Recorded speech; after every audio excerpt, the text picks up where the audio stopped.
Okay, let's get to our second question here. This is from Joshua Bradshaw on Twitter, and he asks, the Mariners, or more states an idea he has, the Mariners' off-season free agent target, or main off-season free agent target, should be Jeff Hoffman, who is a reliever with the Phillies, for those who might not be aware. Now he's a free agent.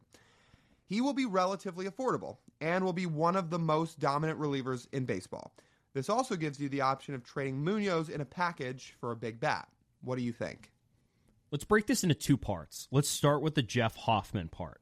Jeff Hoffman makes a ton of sense. This is the exact kind of reliever the Mariners need for next year. They need another top-level, top-rail reliever to pitch in high leverage. One that they could say equates in value or equates in trust coming out of the bullpen to Andres Munoz, where you put him in the 8th, in the 9th, against the middle of the lineup, and you have trust he's going to get 3 outs. And that's what Jeff Hoffman does. This dude has just buzzsawed through hitters his last 2 years with the Phillies. He spent the first handful of years of his career in Colorado and in Cincinnati, two not great pitching development organizations, and two not great pitching parks, goes to the Phillies and really breaks out. He's a free agent this season at age 21. He struck out over 33% of batters in each of the last 2 seasons. This is the guy. Like, this is one of those guys you circle and be like, that I could totally see that. And this player would make the Mariners way better.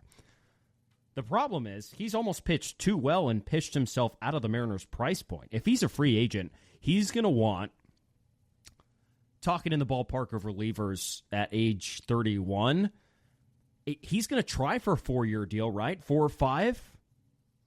Yeah, for what could be north of 55, 60 million bucks for the way he's pitched, which is a lot.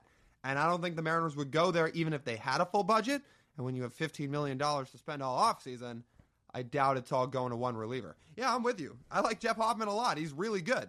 And I think adding him to this bullpen would be awesome, especially because even though he is not Devin Williams or Ryan Helsley in terms of one of baseball's absolute upper echelon elite relievers, he's not that far off from that. He is a high leverage reliever that would help this team a ton. And I love the idea that you could get him without giving up any prospects, the way you'd have to if you traded for Devin Williams or if you traded for Ryan Helsley. But I think he is out of the Mariners' price range. I don't think the Mariners are going to offer him a 3-year deal. I don't think they're going to offer him $10 to $12 million AAV. If he was interested in a 1 to 2 year deal for somewhere between $10 to $18 million, Mariners might be interested. I don't know if they're interested in this current iteration of the team and where their budgets are at. The Mariners believe too much in their pitching development to pay a 4-year guaranteed contract to reliever at that price point. Munoz says, how many years guaranteed? A few years guaranteed. I can't remember off the top of my head. It's not a lot of money. Yeah, and I was going to say, you got to remember, they extended him when he was 23, 24 years old, a.k.a. incredibly young, and it was a 4 or 5 year extension for something around $8 million. So it made all the sense in the world, and Mariner special, they didn't have to pay much money. Makes sense. It does seem, I was poking around, it does seem like he's favored to go back to the Phillies. Anyways, and the Phillies have no problem with their budget. So good for them. Yeah. He's fantastic. Whichever team does end up getting him will really, really like it. I wish it could be the Mariners because they even if they can't do the price point, they need a reliever of his caliber on the roster, probably on opening day if they can get that. Right. The second part of this, in terms of trading Munoz, that's where I get cold feet. I think you have to add a reliever and put him in the stable, not add a reliever and then subtract off your roster another high-end reliever. You need more high-end relievers, period.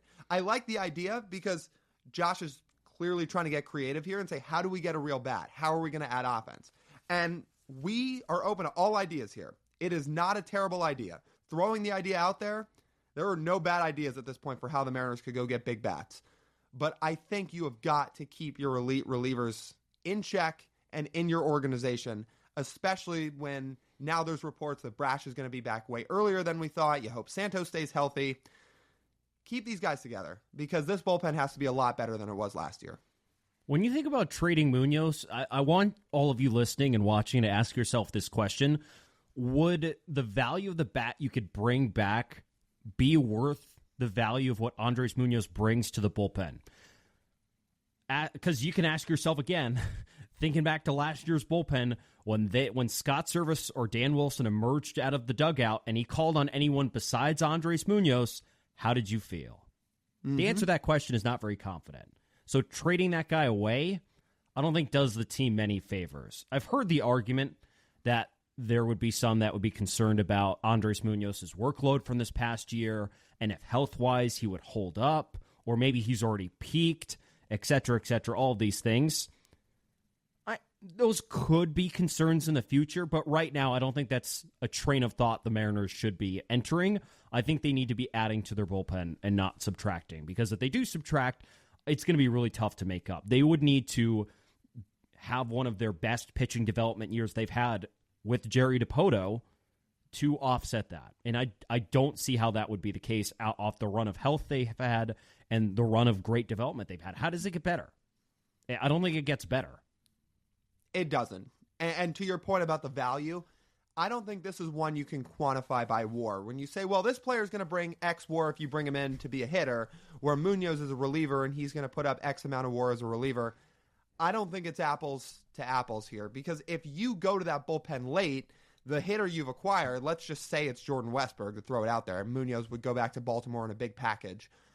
If Westburg hits a home run and a double in that game and he helps put you up by 1 run going into the 9th inning, but your bullpen is incredibly shaky and you don't have a reliable guy back there in the 9th inning, you're in trouble. All the work that Jordan Westburg would have hypothetically just done offensively throughout the game could go by the wayside in 3 batters. So, yeah, you can't trade elite relievers off this roster. You need them all. Hitters you trade for, too, you're trading for their value playing in a different ballpark, not their value playing in T-Mobile Park. And their value in T-Mobile Park will be lower. Just remember that. Right. So I'm not for trading Munoz. The only way I even think about entertaining Andres Munoz is if you are getting a stud back, legit major league stud back. Mariners have already made a trade for a reliever like that, but Edwin Diaz, when they traded him, had quite a higher value than Andres Munoz did. So that's something the Mariners will have to chew on as this offseason goes along.